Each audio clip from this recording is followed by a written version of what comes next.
first is to introduce the energy services team and our family of services. This is an overview of what we do for our members, and we're helping our members behind the meter.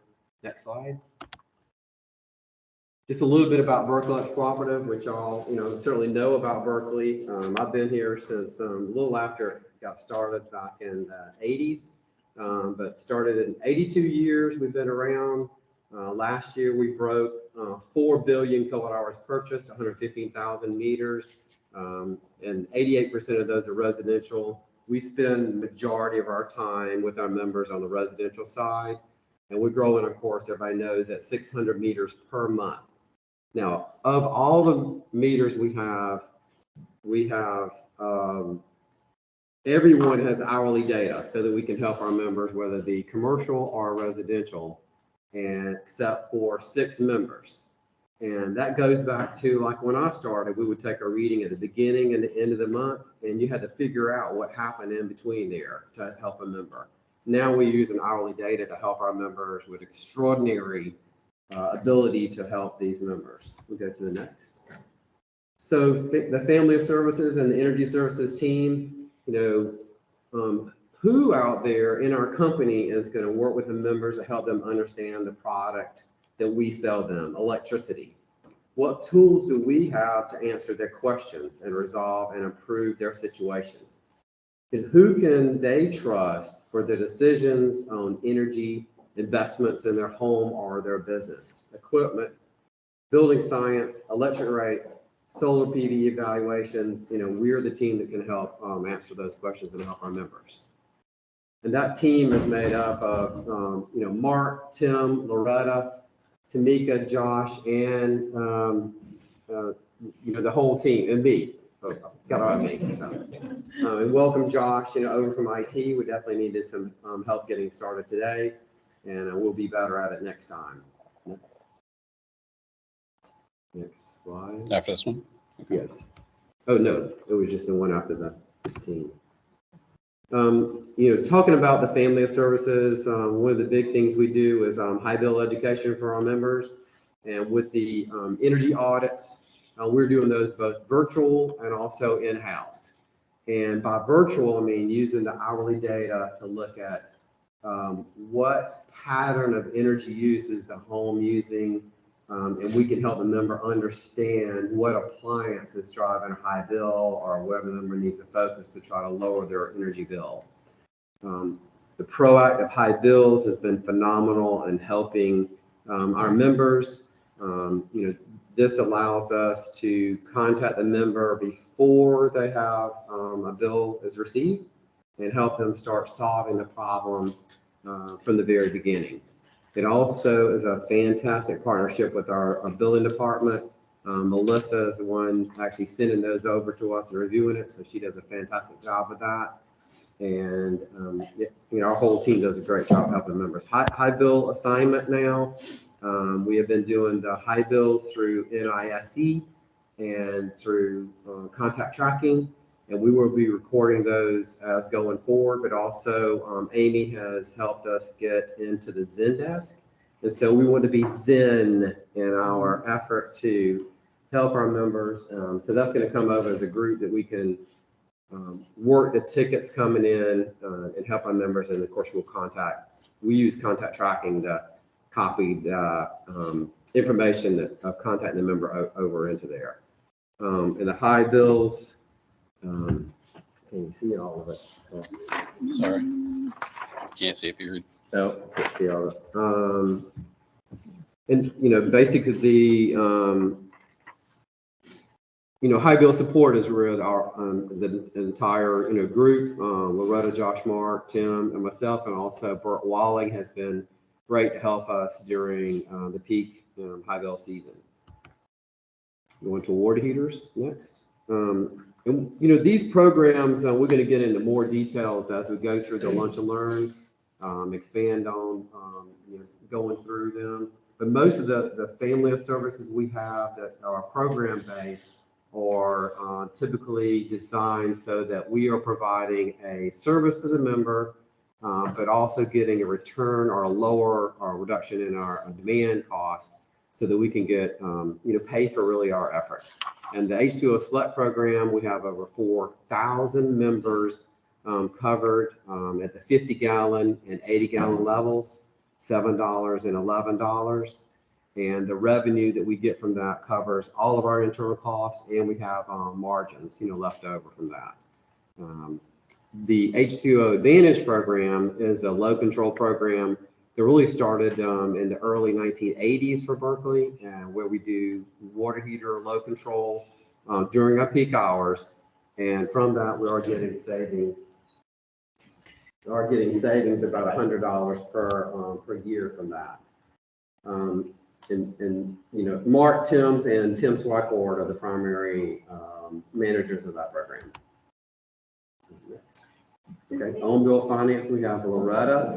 Loretta has been here with us 1 year, so congratulations for your first year here.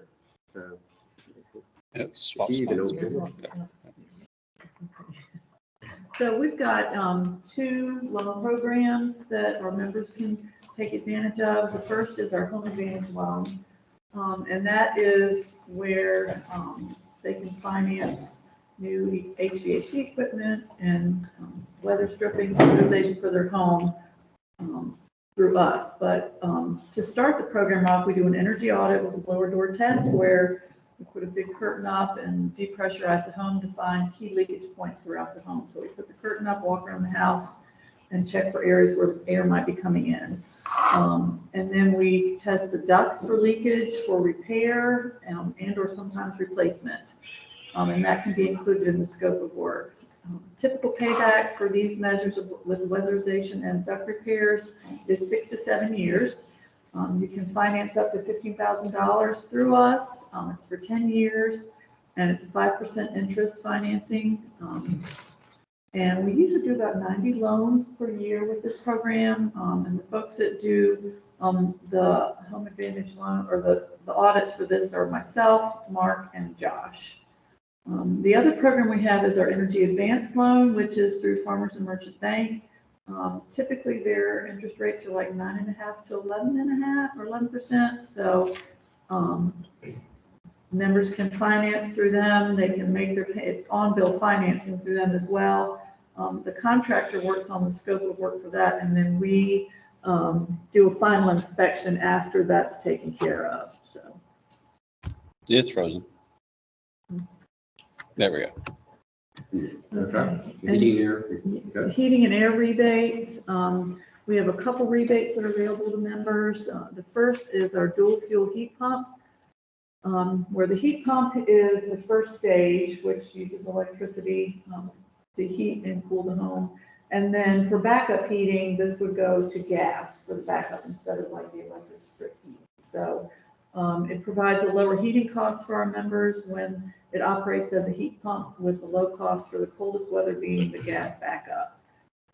It lowers their usage during our coldest peak hour months, and we save wholesale costs, and the member has a lower operating cost for that system. The other option, and that rebate's about $500 right now, which that may be going up to $750, but as of right now, it's $500. Then we have our geothermal heating and cooling, which is a closed loop system rebate. They can get $250 per ton, up to 5 tons, and it uses the Earth's steady temperature for heating and cooling exchange, and it provides them a lower operating cost. It lowers their usage during the coldest peak hour months, and we save on the wholesale cost, and members also have a lower cost on operating the system. So, and Smart thermostat. Just that the geothermal system's about triple the cost of an air-to-air. Yeah. So it's very few members are putting those in. Yeah. But we do want to try to encourage the dual fuel, and we do have a number of installations for our loan programs, working with our contractors. Yeah, and the rebate on the dual fuel is supposed to kind of offset the price difference between a regular heat pump and then a dual fuel. So our smart thermostat program is where you can install an Ecobee thermostat. Members can get them from BEC. It's $150 plus tax, so it's like $162 by the time you add that together. connects to the Wi-Fi and the member participates in our load control events. Once they sign up and connect to the Wi-Fi, they get a credit for the first thermostat, which is equal to the cost, and then any additional ones are the 162. They can install it themselves or have a contractor install it for them. Some members have an Ecobee already or an Emerson thermostat, and they can sign up for a load control program we call Bring Your Own Thermostat, and it's $100 rebate for that, and then they get $50 each year for participating in the load control program. Both programs, they get a $50 per year rebate for participating. They're great at lowering home energy usage. Typically the thermostat will lower the temperature, while you're away from the home. I mean, I know when we were doing work from home, mine would kind of go into energy saving mode. And then if I got up to go get something to drink, it would kind of go back up to where we had it set. So, and this can save the members as much as 25%. It lowers the usage during our peak hours each month. And then we save on wholesale costs. The member has a lower operating cost.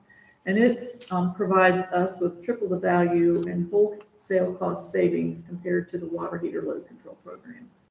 And I guess I'm the one that kind of coordinates all that on that program.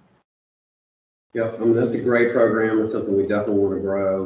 We're trying to grow around the other co-ops. And this is, the program like the water heater rebates and the smart thermostats is supported from Central Electric Power Cooperative, our wholesale provider. So, great programs for our members. Wow. Okay. Talking solar voltaic. We talked earlier about trying to explain things a little bit deeper. The solar PV or solar photovoltaics, basically taking the sun's energy and it's hitting a solar panel, converting that into DC power, and it's converted over to what our homes use, which is AC power, or alternating current power. But going back 10 years, this program, contractors were we didn't know enough about the return on investment to try to help our members.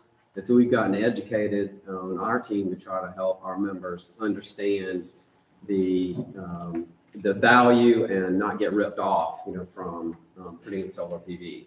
There's 4 things that we really recommend for our members to consider. One, they need to own the home with a good roof and having a southern orientation with no shading. 2, they need to have a taxable liability to get the credits from their tax savings, state and also federal, and then not planning on leaving or moving, selling that house. 4, the system needs to have a good payback and priced to have a good payback. So if the contractor prices up very, very high, then they'll never get a savings. So we've done a phenomenal job. Tim Swycord has done a lot to help our members and educate contractors, and now we're more of a partner with the contractors that are putting in systems.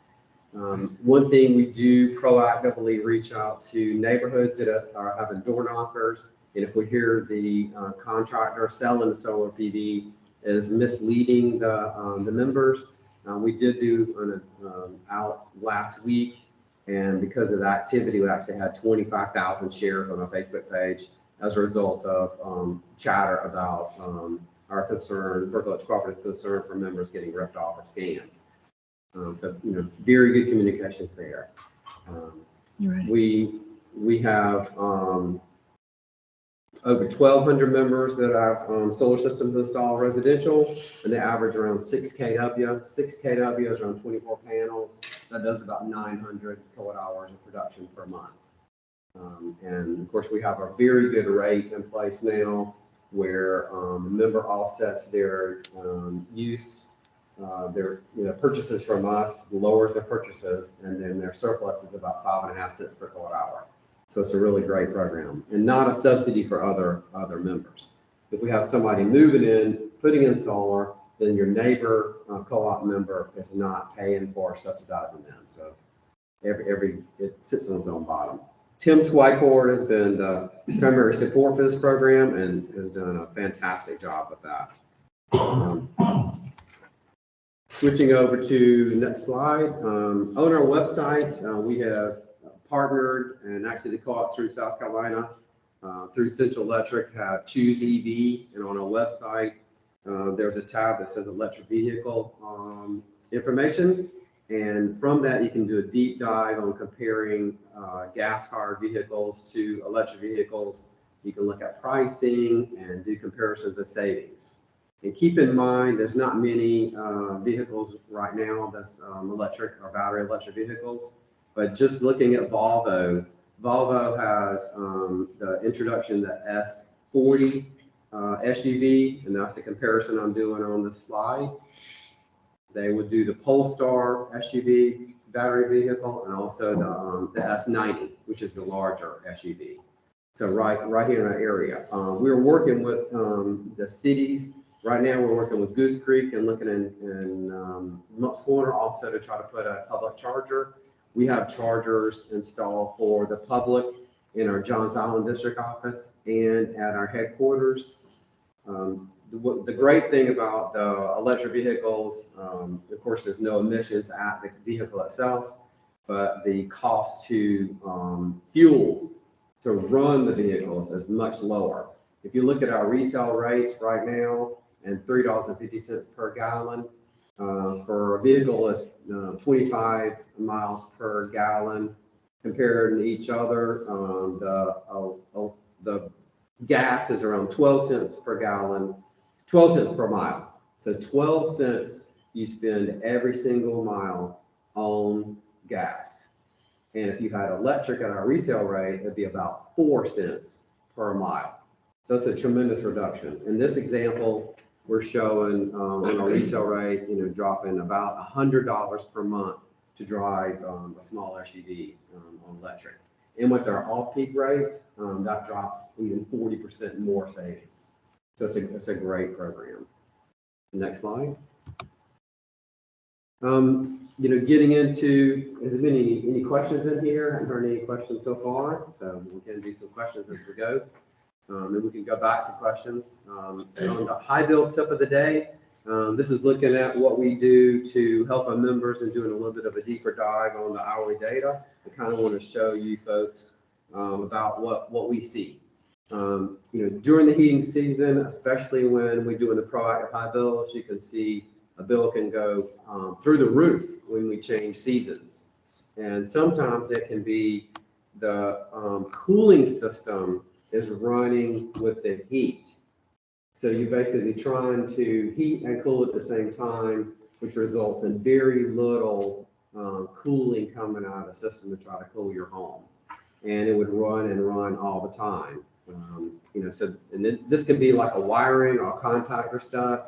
And we've been very pleased to have Mark Timms on our team, who has HVAC experience. And has helped us a lot with our audits and got up to speed very quickly on doing audits and helping members because he has a deep understanding of the systems. But going to the graphics, if you will go to the next slide. From this, the first one, working with this member, we found proactively that the bill was very, very high. I mean, it's like a $700 or $800 electricity bill. And it's running basically with the heat and cooling. Think of like 7.5 kilowatt hours an hour for heat, plus 3 kilowatt hours an hour for the 3-ton cooling system, adds to around 10 or 11 kilowatt hours per hour for that system to run all the time. And putting in cost, that's over $1 an hour just for the heat and cooling system. And you'll see it running all day long, never cutting off, because it cannot satisfy the thermostat because it doesn't have enough delivery capacity. And then working with this member, we know that they cut off the cooling system or the heat pump part of it and went to electric resistant heat. And that's on the second January 20th graph. And using that, again, 7.5 kilowatt hours of electric heat. If it runs part of an hour, then it will drop down to less than that 7.5 for the heating. You can see in this case, needed heat during the night, and these exact same temperature for these comparison days, around 40 degrees at night. And it dropped off to once it warmed up, then they didn't need heat and it cut off completely. For the third day in 2019 is actually when the heat pump was running, And instead of running at 10, 11 kilowatt hours an hour, $1 an hour, they're at 4 to under 3 kilowatt hours per hour. So you drop it from $1 an hour to down to about 30 cents. So, huge reduction, per hour in that. And this is what we can actually help our members. Again, we're putting this on contact tracking. So any of the contact center folks can see our contact with the members, and we have a record to work with the member. If you would go back up to, page back up to the team, our team picture. It's like slide 4.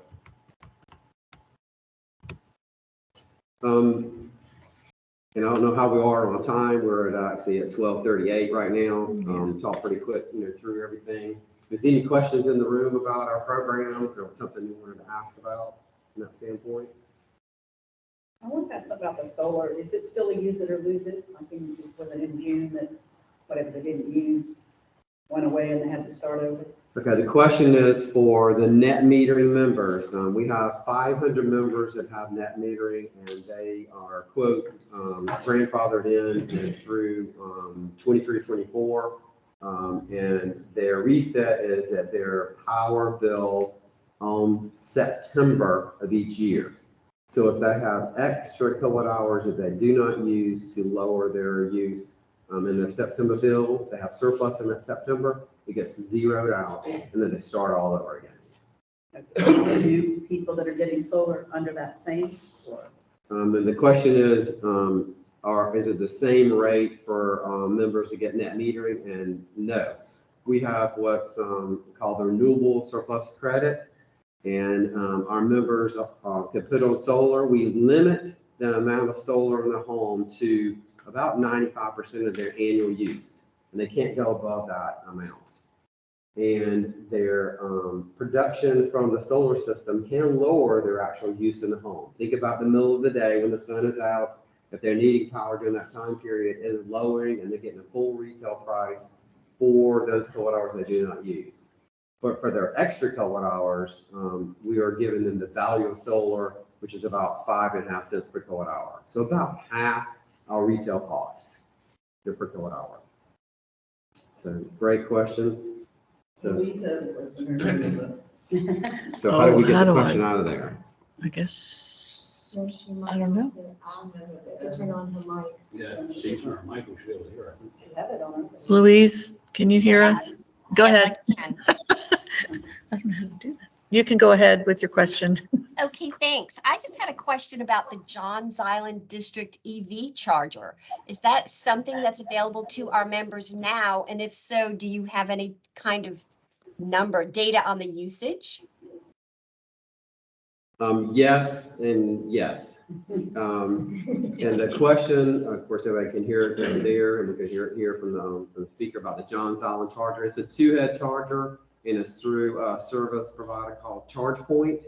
And the members actually have to go in. Yes, they can actually go and charge for free, but they do have to have the ChargePoint app or service, and they connect through that, and it's no charge for the member to actually use it.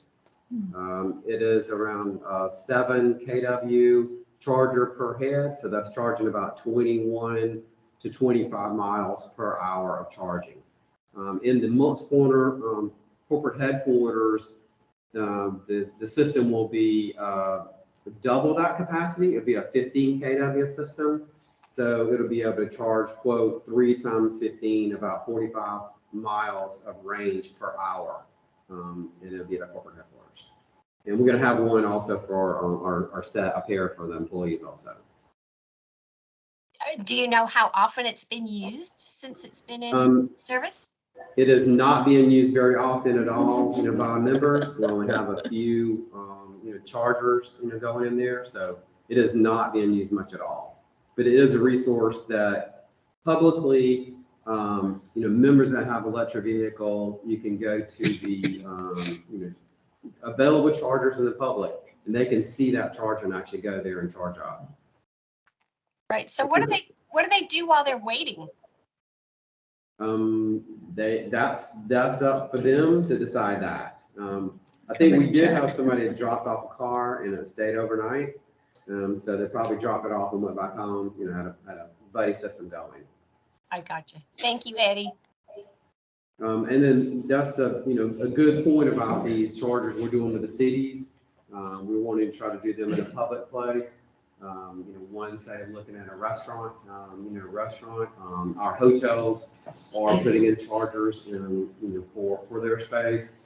Apartment complexes in the area have, the chargers there for their residents. So it is growing a lot. A lot of the cities are looking at putting in ordinances. If you're building, say, a grocery store, like all of these here in Goose Creek is putting one in for their parking lot. If your building has so many parking spaces, then you would be required to put it in. These are ordinances that are pending for discovery, and they're available in some of the other municipalities, but not here locally yet. And ours are just for members, correct? Or does it matter? It is for who shows up and plugs in. So it could be somebody traveling to Kiowa, south of Johns Island, and needs some extra charge to get down there. They can stop for a while. It's not going to give you much range. And these level 2 chargers, really most cars right now for the level 2 are 240 volt charging. And the 240 volt is the same type voltage we have in our homes for a dryer or electric stove. And the typical car is in the 11 kW per hour that it can actually accept at that level. The DC fast chargers will be at a much quicker charging speed, and they're very expensive systems. Like example, ours may be $5,000 to $10,000 for a 2-head charger. These could be $100,000 for a DC fast charger. But also, you could charge a car up in full charge in like 30 minutes. Charge up to 200-mile range in 30 minutes. Well, do the chargers need assuming maintenance checkup? You guys go yearly, or how does that work? Yes, the question is, do the chargers need maintenance? And they certainly would need maintenance, and to make sure those chargers are serviced and working. That is it does show publicly whether they're online or not online. So there's a connectivity to most of these chargers on the national map. And it would tell you. It would tell you whether it's active or not active. Okay, And then also can tell you whether it's actually hooked up, if somebody's charging or not. okay. So there's a lot of information on the chargers. I have a question about that home advantage one. We were talking about farmers and merchants, and You want to I scroll know- back to that? I know for us that they have to be a member. Is that also for, I'm not a member, homeowner?